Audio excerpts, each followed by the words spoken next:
Okay, so back to our discussion of U.S. culture. So um, you just stated that it's important to keep in mind that we're dealing with a largely Protestant. It's not the official religion of the country because there is a separation of church and state and then the Constitution. But important to keep in mind that most of the people in power are Protestant. Um, so we have this sort of the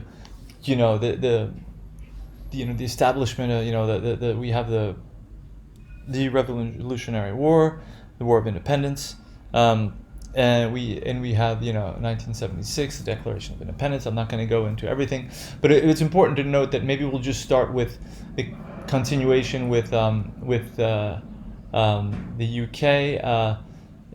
Important to note that uh, there's we've talked about the Enlightenment, sort of an extension of the ideas of John Locke, and it's if you look at the let's say the constitution of the government set up in 1688, our big date in the UK, it looks a lot like the constitution of the government set up in the US, just like the one in France with the separation of powers and that we've already discussed. This idea of a rational form of government, and it sort of can be, and it can sort of be thought of as sort of an Enlightenment experiment, right?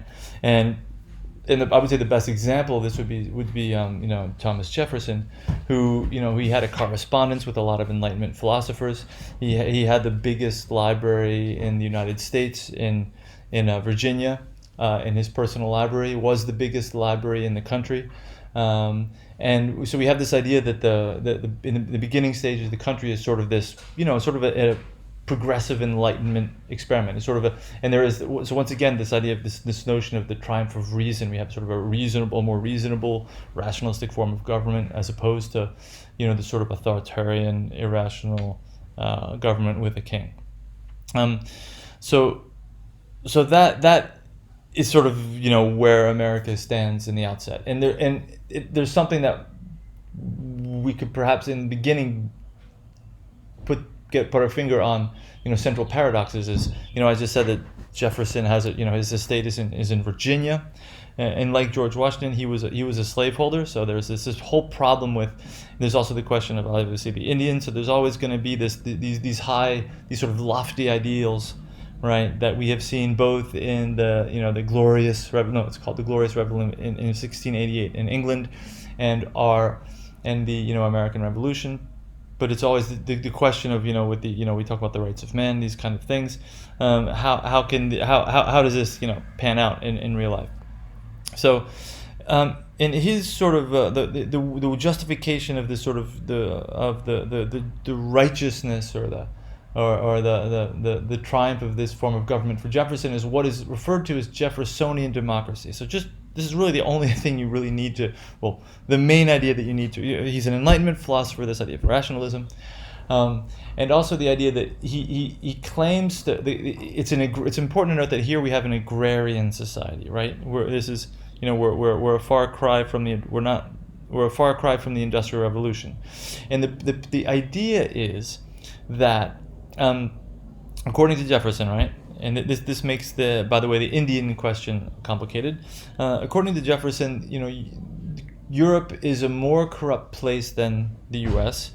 because there are problems with succession. If you have, for example, a family who owns a farm, there isn't enough space. You can't just go and, let's say, if you have we have three offspring from a father, because it's a paternalistic society, who possesses a farm.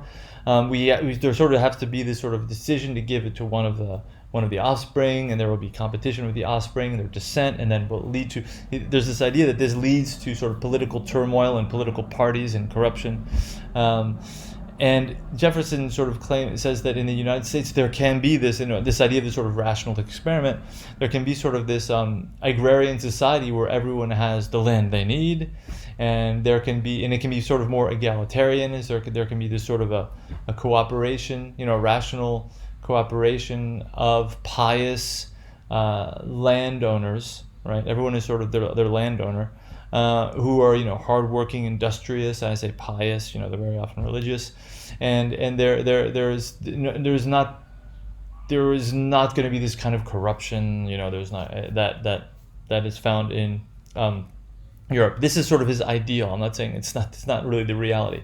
So that is what is referred to as Jefferson. It's an agrarian ideal, the Jeffersonian democracy, and it's very, as we can say, it's sort of really democratic. The idea is, every citizen can be sort of a landowner, so it's also important to notice that this idea of property is at the heart of this, and that was the same true for Locke. I didn't really talk about this, but this idea is, property is essential, and once again there's this idea of land, which is later there's sort of this idea of westward expansion. You can look up things like, what's important is this Louisiana Purchase, which has to do with there's this over the course of the 19th century, right? There will be this general expansion towards the Pacific, right? And this of course leads to the Indian problem. Jefferson was supposedly, he's very ambiguous on this question, very, kind of. He has written some letters and articles where he praises the ethos of Indians, but at the same time, the fact that they didn't have the same relationship to the land. For example, they needed much more land, right? They didn't have sort of a small, a sort of a contained parcel that they would farm, right? Because there were much more. I would say they didn't have this. They weren't as sedentary in their hunting practices. Because of this, he had this idea where he thought he could maybe convert them to the Catholicism, to be Christian, and to sort of not stay in a given terrain, and this didn't work. And then that sort of is one way how he kind of justified later towards the end of his. He was president for 8 years. Towards the end of his term, he seemed to become. He was more severe with the Indians than he was in the beginning. And another thing is that also he was a slaveholder. So these are all the real problems, right, that we have sort of in a nutshell. The question, the question of race in conflict with this sort of democratic ideal. Okay. So that is sort of the initial the ideal of this idea of Jefferson democracy of the founding forefathers. Now, as I said, it's important to note that this question of property is important. It is only the people who participate in elections. We have a similar system, though not as severe as we have seen in the UK over the 19th century. It is only property holders who are allowed to vote, right? And that is why the Whigs and the Tories, parties of the property classes, are the only real relevant political parties in England up until the rise of the Labour Party after World War I, right? So in the U.S. has sort of a similar movement, and the next real important phase to keep in mind is going to be what we call we've seen Jeffersonian democracy. It's going to be Jacksonian democracy. So Andrew Jackson, who is actually very relevant because many consider him to be sort of the first populist president, right? Sort of a precursor to Trump. He's on the $10 bill. Trump likes him. It's no surprise. And there is a movement actually to replace Andrew Jackson on the $10 bill with Harriet Tubman, who was an escaped slave who helped other slaves to freedom by what is known as the Underground Railroad. And there is a wonderful movement to replace Andrew Jackson on the $10 bill with Harriet Tubman. So that's a little parentheses, but that's actually something that's happening today. So we have Andrew Jackson with the advent of Jacksonian democracy, and there is the lowering of the census, meaning that people are not required to have as much money to have the right to vote.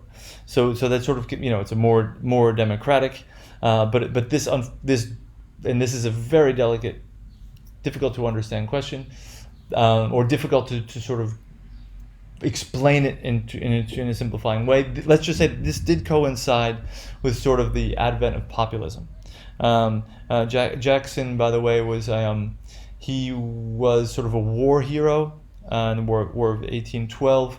He was, really massacred Indian tribes, and and he was, sort of a brutal war hero, and that was sort of his claim to fame. He was not, as I said that Jefferson was, he had the biggest library in the United States. That was the biggest library in the United States. Jackson really was much less educated. He wasn't really, he wasn't really, didn't come from like the elite, strictly speaking. So there, that's sort of a thing to keep in mind, that we have this question of populism, and it's also this sort of closeness to sort of otherness, right? That this question of this sort of nativism, this sort of the birth of a sort of a nativist philosophy where the sort of this persecution of anyone who is not really considered to be American, and how this, unfortunately, in this case, coincides with the sort of a wider participation of the vote. So that's, I would say, that's another date. It's good to just have these dates in mind, right? We have also noticed we have the expansion of the territories and expansion towards the west, and then we're going to move ahead here, and we're going to move sort of the late century, and the just important to keep in mind that we have that the Industrial Revolution occurs later in a more intense way in the U.S. We're aware of the fact that we have, and it is the Industrial Revolution, really the sort of the Industrial Revolution, that leads to tensions between, of course it is concentrated in the North. You're aware of the fact that we have, the slave-holding states are in the South, and the Industrial Revolution really starts to develop in let's say, starting from starts in the 1840s, but it really comes into full swing towards sort of the mid-late century, and there becomes huge, and here we have Lincoln, right, who creates what is known as the Republic. We're going to talk about shifts in politics. That it's kind of worth understanding this, because it's a little bit subtle. It can be subtle when we talk about Republicans and Democrats. There is a really important shift in what a Republican is and a Democrat is. But so here we're going to have. It's important to note that the Republican Party is the party of Lincoln, right? And it's fairly complex. It is going to be the party associated with, let's just say, vaguely speaking, the North. We'll keep it at that. And the Democratic Party is more, it's the same party, but we can see how it completely shifts in its sort of political bias and orientation. The South is really and I'm simplifying, there's more to be said, but let's just say the agrarian Southern states are more, this is sort of an unfortunate evolution of this Jeffersonian, democracy, but the South are going to be more associated with the Democratic Party. And obviously, that's what we're talking, very broadly speaking. So I'm not going to go through the whole history of the Civil War. I want to, and what I would suggest is an excellent, I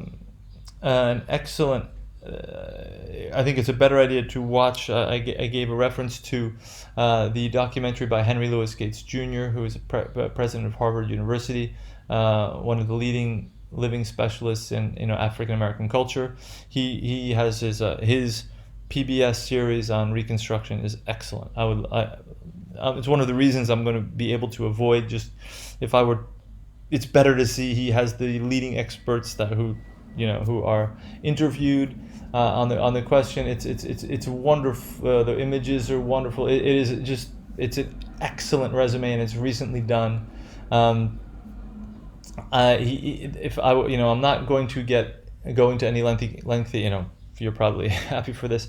There are going to be no lengthy explanations of sort of Reconstruction. By the way, if you want to understand the sort of what goes wrong, how the fact that the North won the Civil War didn't lead to, the fact that African Americans had their full rights, right? I think it's the best source. there are many sources, but it's definitely worth watching. So I would suggest, I'm not going to be able to go into great detail, but as far as if you want to know more about the story of how Andrew Johnson, who was the president after Lincoln, who was from the South, who was from a more of a popular background, how he abandoned the freed slaves who should have benefited from the North winning the Civil War. That's an excellent documentary on those points. So we'll refer to that later. For now, what it's important to get a hold of is this slow but sure transformation of the fact that Lincoln is the founder of the Republican Party, right? Which at the time is actually criticized by many populist Southern, I would say, politicians, who claim that the Republican Party is only about cities, corruption, money, factory owners, right? They're able to say that the Republican Party is sort of the party of finance and city slickers, right? Okay, and that is what there are a few. There's a reference to William James Bryan that that you will find, and that is sort of a strategy adopted by a lot of Southern politicians, right? And that's how they get a lot of their vote, and it's essential to understand the fact that demographically things were backward from what they are now, right? When we think of the Republican Party and the Democratic Party, there is a significant shift. And we're going to come back to that when we come to the Civil Rights Act of 1964. That is actually where everything shifted today. But up until 1964, right? So we're talking about the Reconstruction period throughout the first half of the 20th century, right? And 64, which is signed by Johnson, right? The Civil Rights Act. It's important to know that the Southern states voted Democratic. Okay.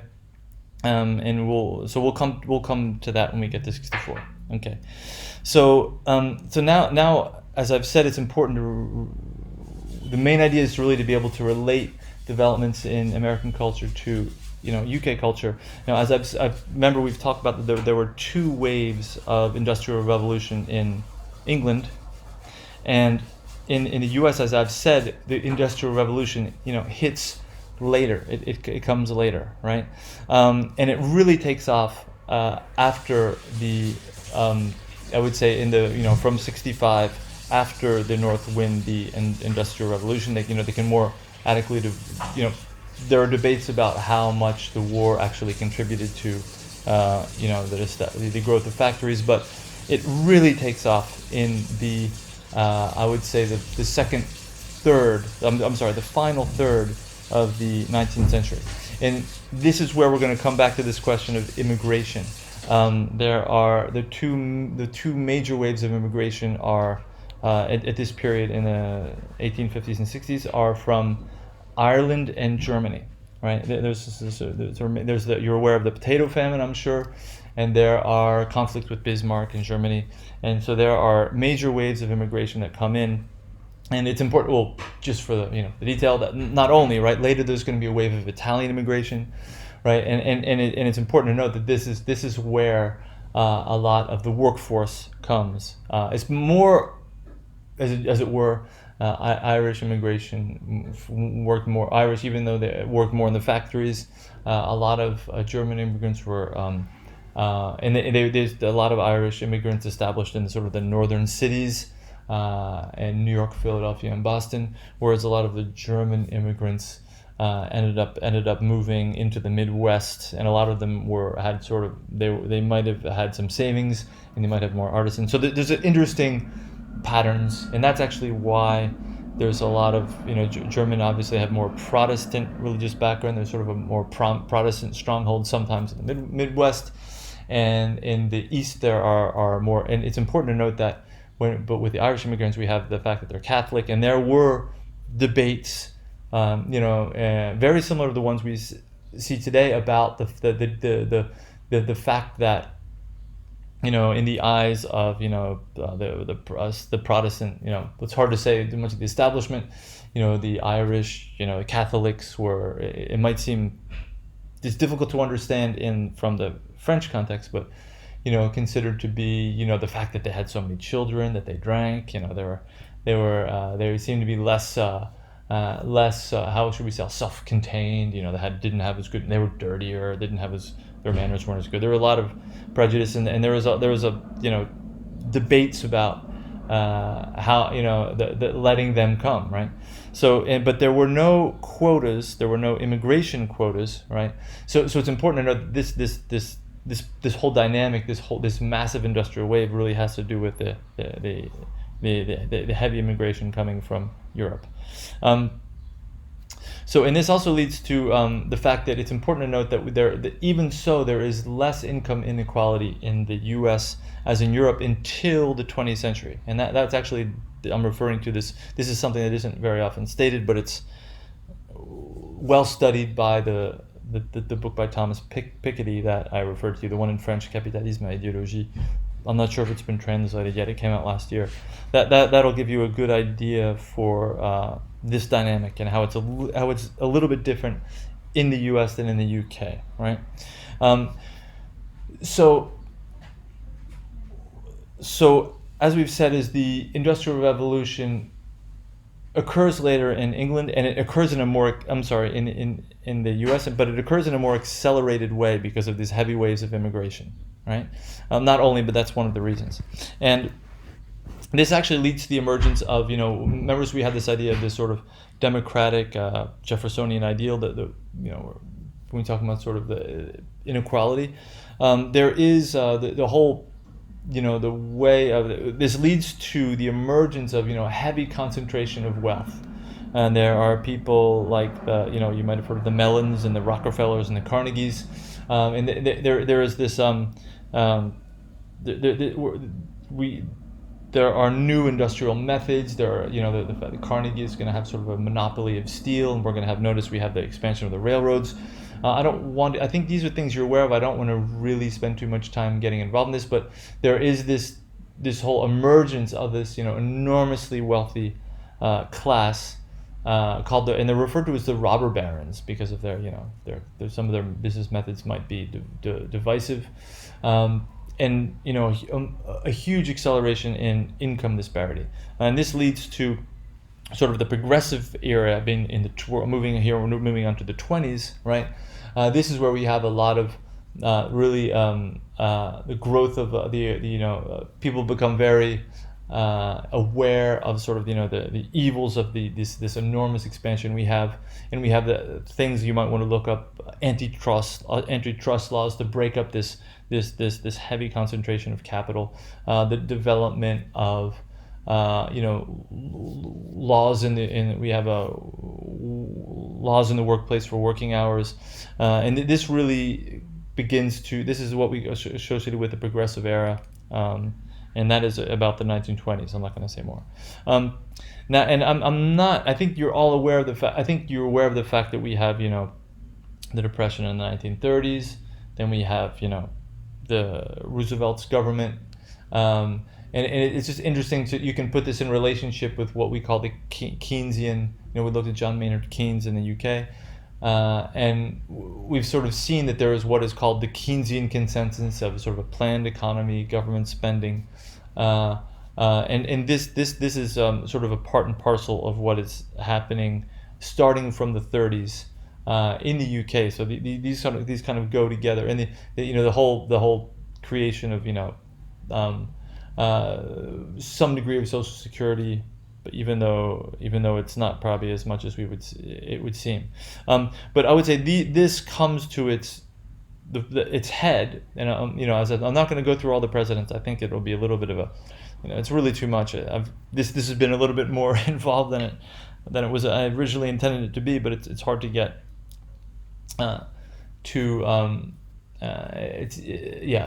it's hard not to talk about certain details. But let's just say that we've seen that there has this Keynesian consensus, which goes from the 30s really essentially to the 70s, and we have the same thing going on in in the United States, we have presidents like Eisenhower would be conservative, but even under Eisenhower, or even Eisenhower later, Nixon, conservative presidents, there is still going to be the tax schemes and I would say the government spending, right? There are obviously differences. We have more government spending traditionally under Democrats than under the Republicans, up until the revolution in the 80s with Reagan, right, all through the 70s. There is sort of what is referred to as the Keynesian consensus, and we have greater government spending, and it might seem surprising, but there are and this is something very well studied once again by Thomas Piketty, but there are the top 1% income bracket were taxed heavily up until the 80s. And that really changed radically, just as it did with Thatcher, right? So and it was important to note that Thatcher, in the UK, Thatcher and Reagan, they got along very well. They sort of had this whole, as we say, mise en scène to how well, the sort of special relationship, the way it's referred to, and that this had to do with this.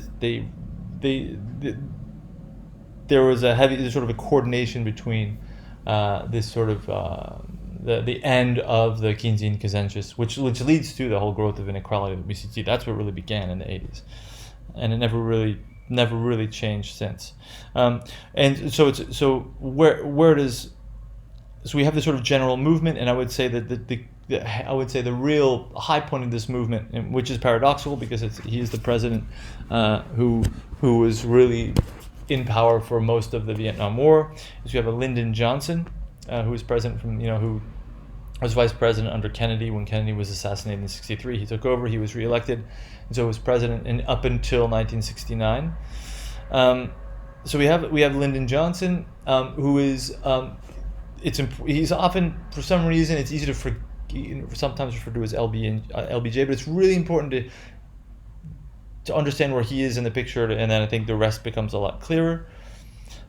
Because he is a lot of notice we have the New Deal under Roosevelt in the 30s, and he's sort of a lot of his programs are kind of, he presents them and he thought of them as sort of the accomplishment of the New Deal, right? Sort of a continuation and extension of what this was, harkening back to this thing. So the whole system of Social Security, Medicaid, a minimum wage. These are things that we associate with him, and he calls this the Great Society. So he really wanted to have this idea of a, more we could call it socialistic, and it was really the last president that really had this kind of a more, I would say, socialist vision. Even though it's not completely accurate. Many people would criticize me for saying, but more socialist than we've seen since. That's important to understand. And the other thing that's important to note is, as I said before, he signed the Civil Rights Act, right? Okay. So up until this time, as we've said, Republican Party is the party of Lincoln, with the North, the southern states largely are Democrat, right? And in the South votes Democrat traditionally. When he signs the Civil Rights Act, right, that really puts an end to the color bar and sought to have sort of federal control over the Jim Crow laws that were really, in some cases very little changed from the Reconstruction period immediately following the Civil War. There was a national mandate on here of the civil rights. This is sort of the signing of this act was sort of the real victory of the civil rights movement in the United States.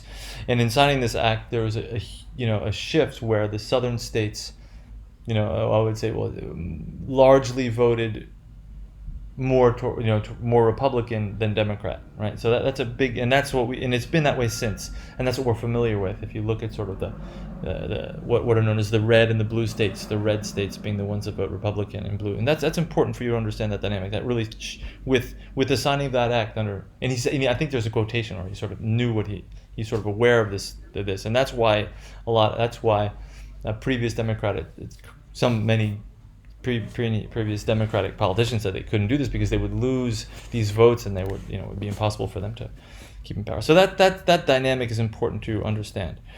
So now we could perhaps come back to the another thing to talk about here in this development is so here we're talking about sort of the 60s here, and remember as I talked about sort of the old labor and new labor, and in England there's sort of a similar thing going on here as what is known as the old left and the new left. Now the old left, and this is this is something that isn't really discussed enough, but I think it would really actually help you to understand in the Gloria Steinem article in the women's rights document. See, that's a lot about the shift in the old and the new left, and unfortunately this is something I think we don't talk about this enough in our classes here. So it's important to note that when we're talking about the old left, we're talking about progressives, and we're talking about left-wing activists, largely speaking, who are very involved in, let's say, trade unions, right? Okay, and fighting for taxation schemes and social reforms, and increased spending and things like health and schooling, right? These are very much parts of the agenda of the old left, but they're not involved in a sort of cultural issues, right? They're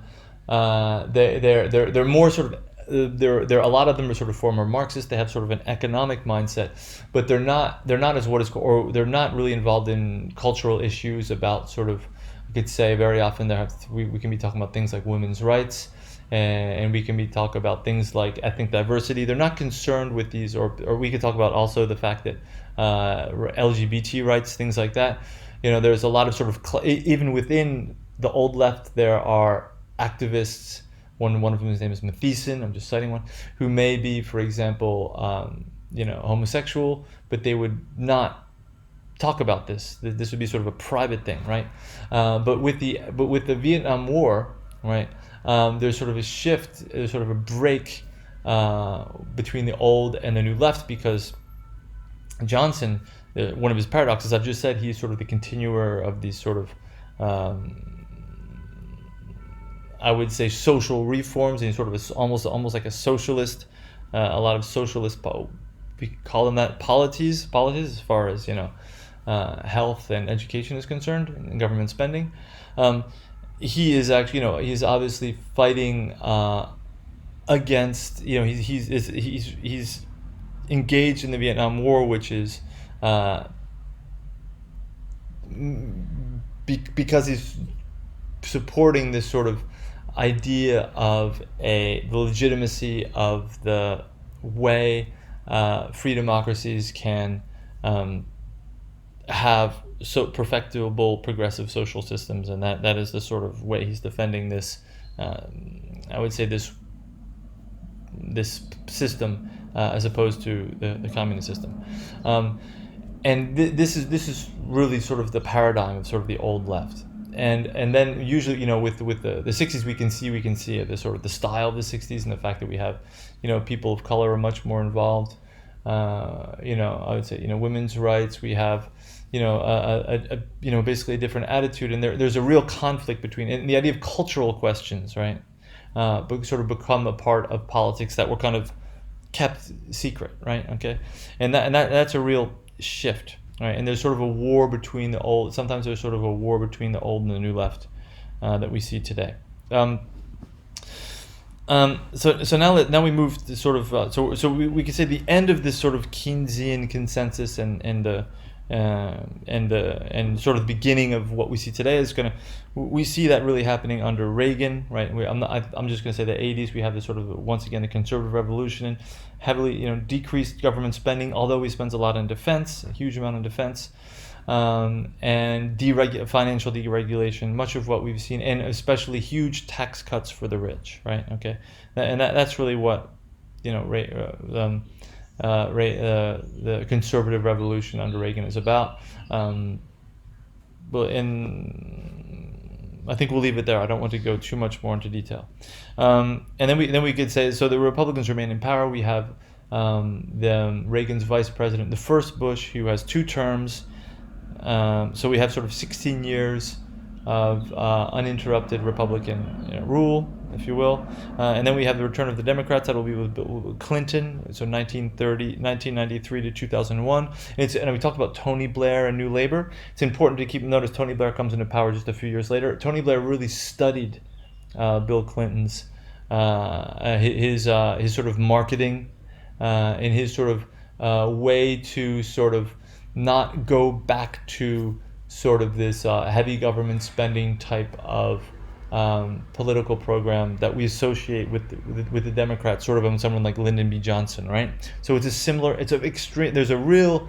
It's interesting as you as your Anglo-Saxon specialist of UK culture, and there's a real consonance here going on, right? When we see there was sort of a symmetry between they got along very well, Clinton and Blair, and you can really in a way think that Clinton, his policies are very much similar to New Labour's, right? Sort of a compromise, right? I don't want to say much more than that because I don't want to get you. Notice that he tried to put towards the end of his second term, he tried to put into place a healthcare reform, but it didn't go through. He wasn't quite there. Okay. We go back to the fact that we have nephew of the first President Bush. We have who's known as George W. Bush. You're aware of him. So the conservatives come back to power in 2000. He has two terms up until 2000. Two terms up until 2009. And it's just important to note that here we have under him. The real major event that really changes things is going to be, we have 9/11, which really increased the power, the popularity of this. For instance, we have this sort of dichotomization. This has a lot to do with the isolation. Well, I could say that the fact of lack of tolerance of otherness of the United States has a lot to do with what happened in 9/11. That's really at root of a lot of the problems that we've seen today. We have the crisis in the subprimes crisis in 2007, and we have the Iraq War which is sort of the offshoot of 9/11. And it's important to note that once again that led to the Iraq War, led to the downfall of Blair because he followed Bush. I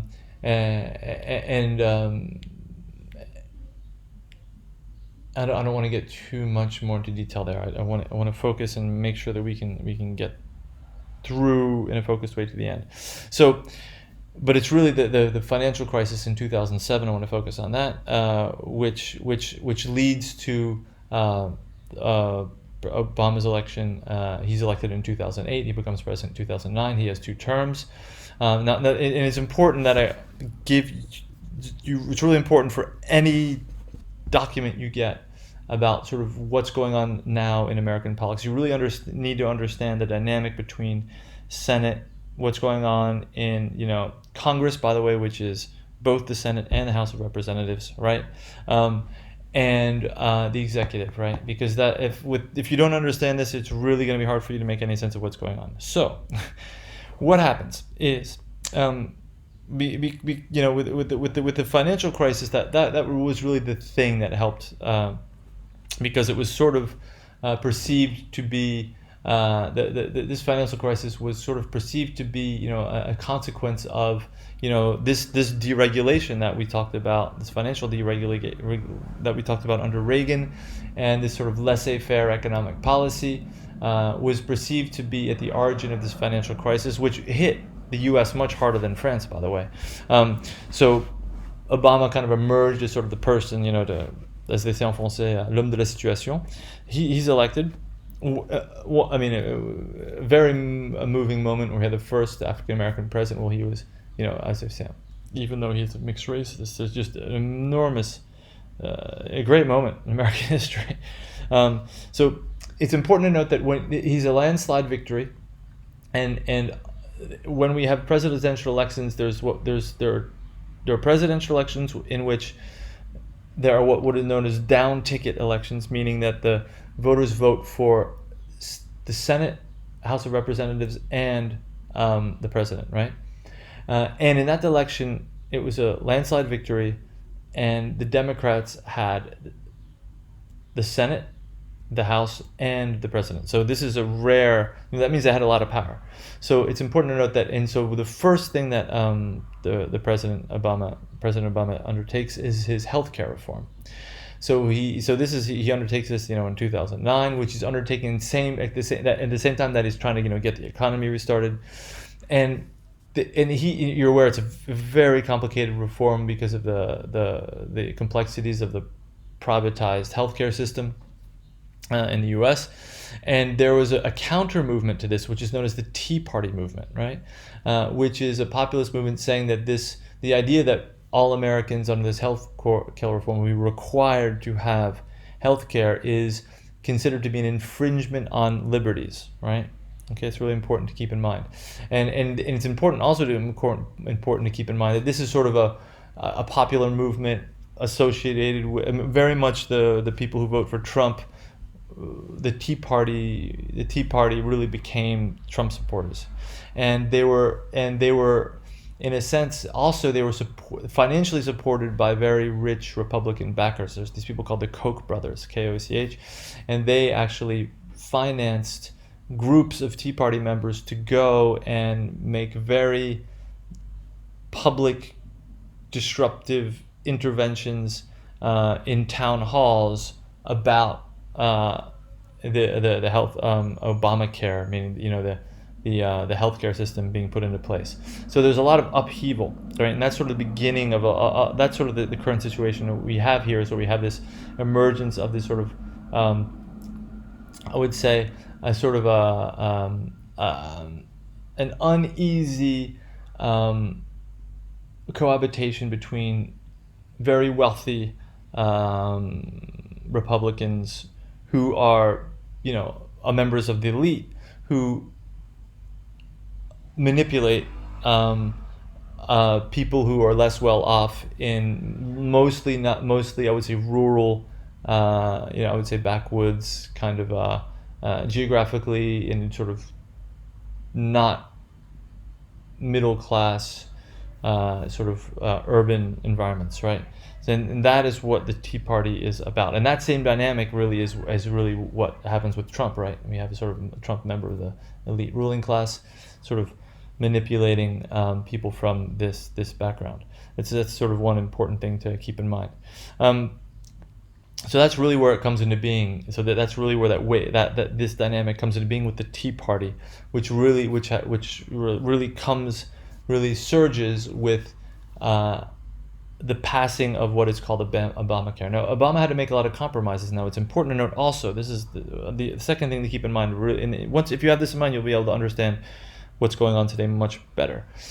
So as I said, that when we have the presidential elections, meaning the president is elected as well as members of Congress, meaning senators, right, and also governors, and governors. The election's not always exactly at the same time. It's not so important. Senators and members of the House of Representatives. Now, in the midterm elections, right, there was a sort of a reaction to this mostly what is referred to now as Obamacare, the healthcare reform. It was an upset. Usually, what happens is sort of a way to check the powers of the president, meaning the Republicans won an enormous amount. It was a real beating for the Democrats. The Republicans won an enormous amount of seats in the House of Representatives. They almost won the Senate, and then they did the next time around. But the idea is that ever since really, we have 2000, we have this is ever since is sort of after the first 2 years of the Obama presidency.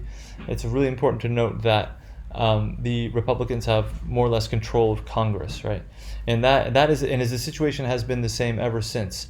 And so if you get any document about, I would say, American culture that has anything to do with politics, that if you understand that'll make a big difference in I would say, understanding the dynamics of what's going on. It's really important to note that since those 2010 midterm elections, right? Okay, which upset the result of the 2008 presidential elections, along with people being voted on from the House of Representatives and the Senate.